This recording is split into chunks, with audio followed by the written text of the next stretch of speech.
Hi everybody and welcome to yet another episode of Young Health Podcast. My name is Onkabetse Godfrey Kosi and I have special guests with me today. We have a very special guest who's from outside the country. The visitors, the stay fee, people who come with information and advocacy and everything. I don't think you have to introduce yourself because obviously on the previous episode you have already introduced yourself, but you can just say your name. Yeah, so my name is Caesar Kaba from Ghana. Yeah. Maybe your what you do at Ghana, just Okay, so I started as a youth activist with the IPPF MA in Ghana. I have transitioned through to a staff member working on the Center of Excellence program where we are trying to mobilize Africa for change. So we try our best to engage African countries and young people so we can drive the change that we want across the continent. This is what I say. I get a special guest today. We don't only have Mr. Caesar with us, we also have Mr. Onalenatsi. Introduce yourself to Botswana Konape. Okay, since you have already introduced my name is Onalenatsi. I am a Youth Action Movement member, one of the representatives. I'm also a peer educator and also an advocate in building. I'm still trying to learn what advocacy is and trying to build myself to be better, and next time I'll be like Caesar. Definitely. So today we're going to be talking about mental health, I meant to say. So firstly, I want you guys to explain what you understand about mental health. Just anything that you understand about mental health. Mr. Caesar. Yeah, so I think a lot of the time the terms are complex. When you say mental health, people see it very big. I think it's just being at peace with yourself. To be healthy mentally means that you are at peace with what happens to you, what happens to society, and you understand and appreciate it. I think that is just mental health. Mr. Onalina, what do you understand about mental health? Okay, in the context of young people living in Botswana, I think when it comes to mental health, people think about negatives. Yes, exactly. You hear a narrative where somebody says, are you mental? Meaning that are you mad or something that is negative. But then when we talk about mental health, we talk about the positive and the negative. There's what we call negative mental health, and then there's what we call positive mental health. Like Caesar has said, is about being at peace with yourself. And also the negative mental health is just when your mind is troubling. You have a lot of things that are going around in your mind. So I think that is what I understand about mental health, especially on the context of what we understand as young people. But I want us to talk about like you say, there's the positive and there's the negative, and we're seeing that there's a lot of people suicide. There's a lot of suicide around the country where celebrities are taking their lives because their mental health are at stake. I want us to talk about what makes our mental health at stake. What are those toxic things that makes our mental health to be at stake? Yes, so like I said, it's about to be at peace with what happens to you and to understand and appreciate it. Unfortunately, our African culture, I will be saying a lot of Africa because I am not from there. Our African culture puts too much expectations on people, especially men. For instance, where I come from, it's strange to see a man cry, and I think it's an African thing. But women freely cry, and if you ask women who cry, they know how important crying is. But they suppress men and they don't express their emotions. And so I think that it is cause to be at peace with yourself. You have to be brought up in a certain way that allows you to not expect too much of society and to take things that come at you and to express your emotions, because once you suppress yourself, there will be a time where you explode, and that point where you don't understand anything and nobody is there to listen to you, and when you are exploding, you could kill yourself, you could harm yourself, because a lot of things happen. And so for me, to get a very stable human being, then society must reduce the kind of pressure we give to people, especially men, where a guy or a male is not comfortable to beg for assistance, because the society expects you to have everything to yourself. And I usually use the example that if you grow up in a class with even females, nobody understands when you don't have money to buy water for yourself. But a female can say, I don't have water, I don't have money, and they feel fine because they don't expect too much from them. I think the same expectation has to be given to everybody, so that you don't expect me to be driving a car next year, and so if I come buy a car next year, then my family thinks I'm a failure, when my age mates who are females are walking about freely. So expectations, culture of allowing people to express themselves, and also just seeking help when you need it. Yeah. You gave an example, and a quite interesting example. Please pardon me for quoting it. Yeah. Do you guys buy water for yourself at school at Ghana? No, I'm just asking. Please pardon me. Yes, we buy. A lot of people buy water. Water is not free. The water that is free, a lot of students won't drink it, and so they buy water for themselves. Why? All right. So I think, like I was saying, Africa lacks resources to deal with all the problems that we have, and so every government will prioritize what they want to deal with. So, for instance, students go to school for free in Ghana, senior high school. So government will rather provide a school for you to go for free, and then the basic things like water and the rest should be dealt with by the family. So it's about the perspective of there are different needs in the country. Government has to choose what they want to deal with, because you can't deal with everything. So there are other things that the government will provide that you may be surprised about in the country. So I think that. Yes. Now back to the topic now, mental health. So you explained a lot about the perspective of culture, where men are not expected to cry and stuff like that. Those are the things that we find as we grow up. We find them in our countries. So what can I say? There's nothing that is there something that we can do to change that perspective? That we can do a lot to change that. I think that if you have children, your expectation for your children will be different from what your father has of you. So for me, it's about how do we change people now, not future. That is why I believe in investing in young people, because if I invest in him, I expect him to have 3-4 kids maybe in the next 10 years. His treatment of his kids and how he brings up his children will be different. So it's about understanding the need to invest in people, to understand that the culture we have is not perfect.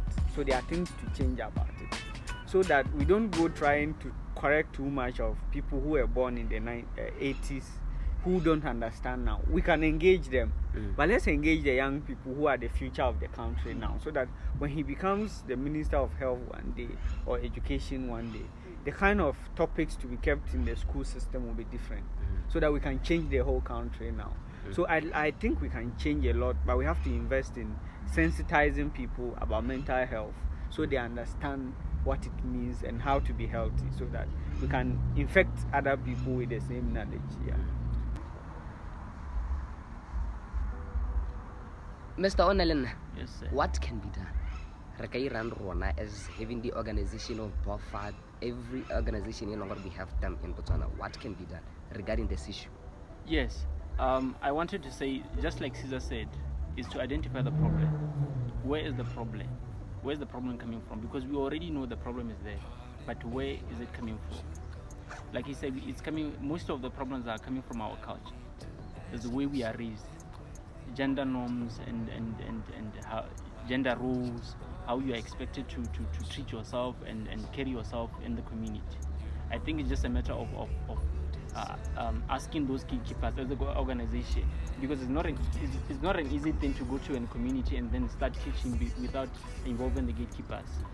I think it's a matter of teaching them and then involving them in such activities so that they can understand it. Then you can penetrate into that community and then teach parents how they should communicate with their kids, and then also involving kids and parents to come and sit together and then have a discussion of why things are done in a certain way and what kids want for themselves, because the way we live today is different from the way our parents were raised or the way they lived, and then they should also not expect much from us.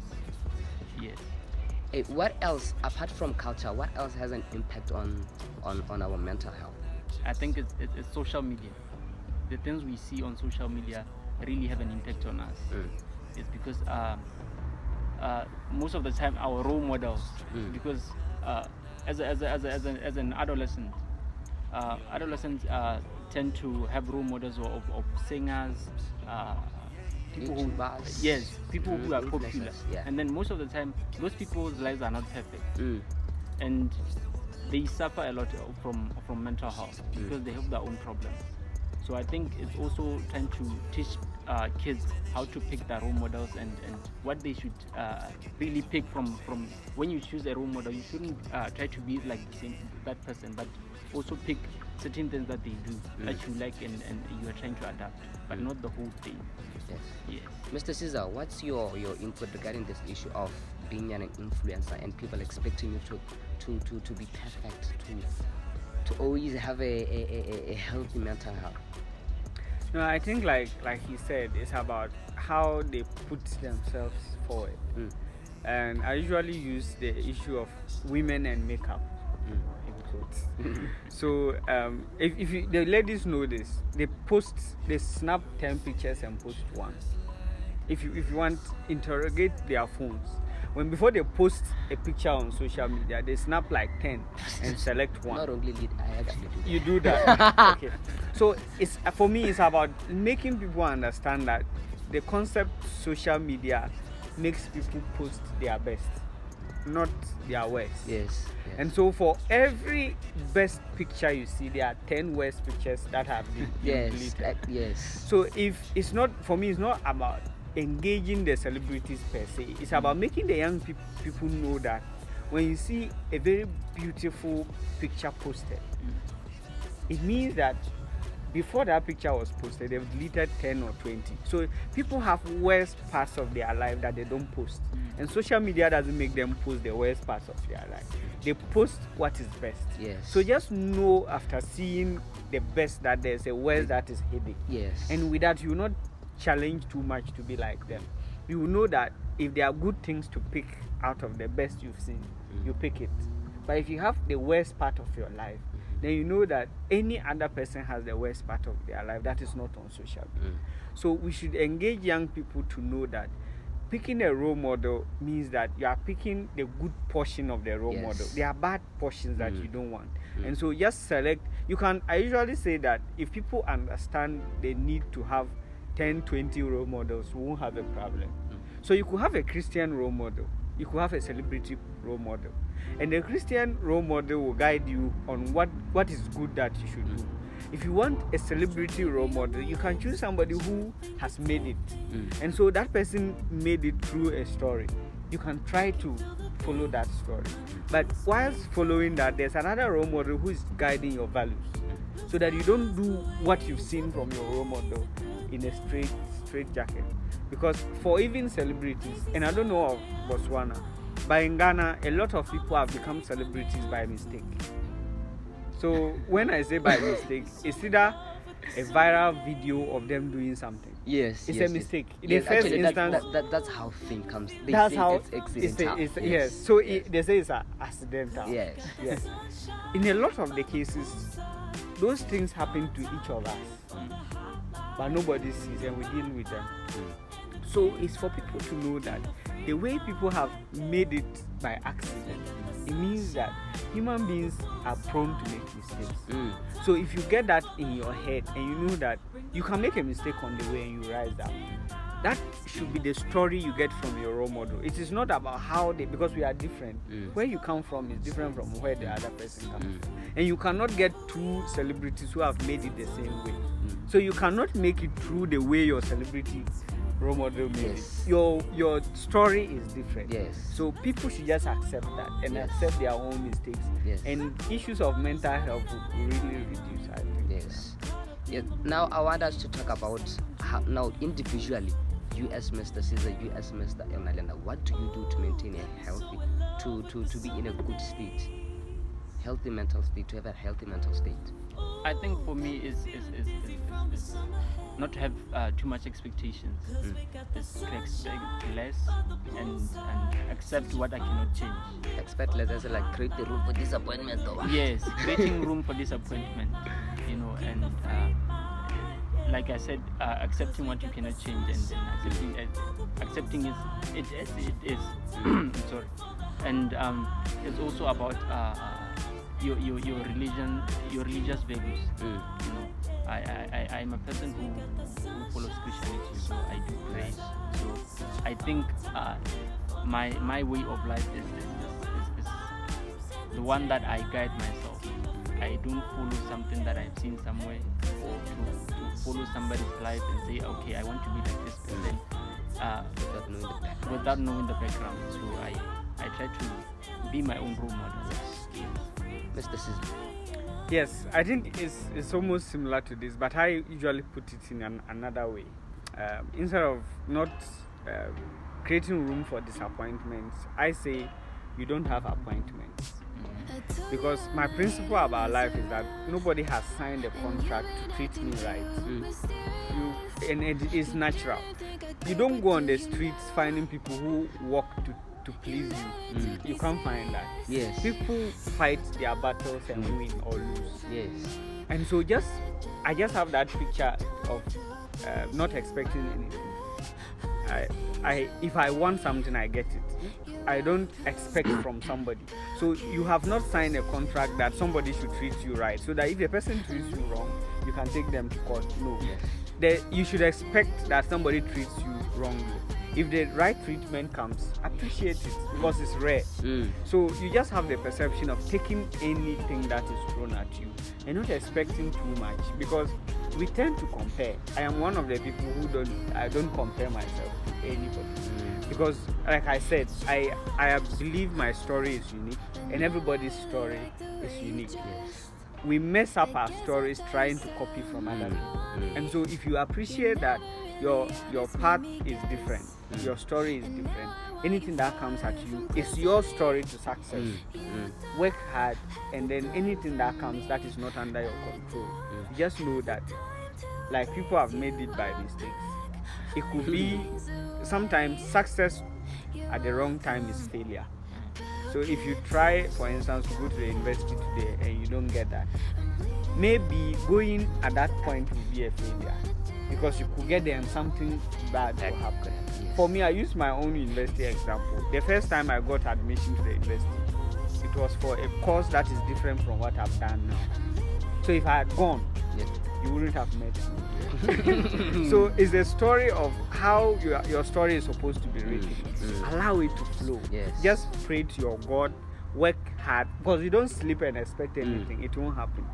Work hard, pray to your God, and just know that anything that happens to you is part of the story. Nothing will disappoint you, and you'll be fine. Yeah, that literally felt like the conclusion, but I don't want to finish. I want us to talk about one aspect before we can wrap everything up. Yeah. I want us to talk about relationship in regarding to mental health. Relationship as in like dating now. Yes. The recent pandemic. What's your intake? How does relationship affect our mental health? I think relationship affects our expectations. And that is what now affects our mental health. That is the concept. So you go into a relationship with somebody, automatically you expect the person to treat you right. And that is the expectation bit of it. And so once that person disappoints you, then that becomes the challenge. Yes. So if we had the concept of relationship being a complement, so you are you, and your partner is also a person, and so you come into a relationship to help each other, not coming into a relationship to be helped. They are two different things. Wait, say that again. You are engaging in a relationship to help one another. Yes. But you are not going into a relationship to be helped. To be helped. If you have that concept and you have something to offer, then a relationship becomes like a mutual help to rise. So you select what you want. You don't. I need. If you need a girlfriend, and you know that you want your kids to be smart, you look for a smart woman. If you need a girlfriend and you want your kids to be pretty, you find a pretty girl. Yes. So it's people's expectations of life and the choices they make based on those expectations And the fact that human beings change. And so my principle is I haven't signed a contract that you treat me right. Even if you are my girlfriend or you are my partner or you are my boyfriend, you should have a room for disappointment, because the person is a person on their own and they are likely to also make mistakes themselves. So that you don't expect too much, so that you don't go expecting somebody to be an angel, and when you find one stain on them, you get disappointed. So my issue with the relationships we have today is our perception of a relationship, not really the relationship, because relationships have existed far too long to be a problem. A relationship can't be a problem. It's how we perceive the relationship. That the guy should give you money, for instance, and when he doesn't have money, there's a problem. Or the lady should give you sex, and when she's not ready for sex, then it's a problem. So we have to manage our expectations of relationship, and it won't be a problem to us. It will be a way of becoming better. Mr. Onalena, what's your intake? Yes, mine is similar to what Caesar has said, but I want to touch on the aspect of communication. Communication is very important, especially when you are trying to build something together. It's a matter of understanding you and then you understanding me. If we understand each other, then the bit of expectation, you will know what to expect, and you will know what not to expect, because now you understand the person fully and you know what they want from you. Because a lot of times people get into a relationship, and a lot of ladies have fallen a victim of it, because boys will say I want you, you know, and then because of the way he's built, you think no, I'm going to be in a beautiful relationship with this person, you know. But then you are forgetting that you because you don't understand what exactly they want from you. Maybe all they want is sex, but now because you are not communicating, you are not sitting down. Okay, what exactly do you want? When you want to be my boyfriend, or when you want to be my girlfriend, this is the type of relationship that we want to, that I want to govern myself. But then that's the problem, because of communication. People don't communicate. You would think because he's my boyfriend, this is what he's supposed to do, you know, because you are expecting something from that person. You shouldn't take your expectation or what your definition of a relationship and think it already covers around that person that you want to be in a relationship with. It's a matter of communicating.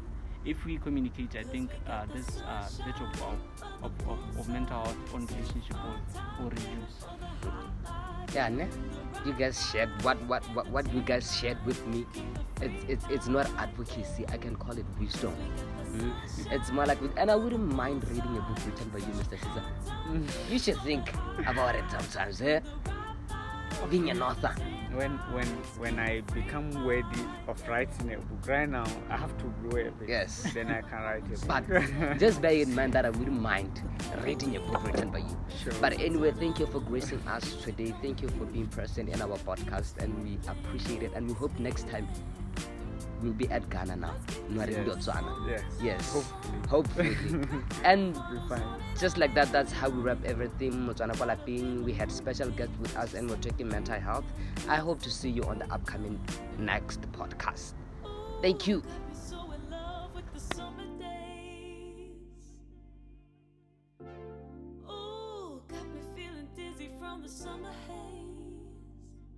Cause we got the sunshine by the poolside. Such a fun time living for the hot life. Bring the right vibes and the tan lines. Keep the free mind, yeah. Cause we got the sunshine by the poolside. Such a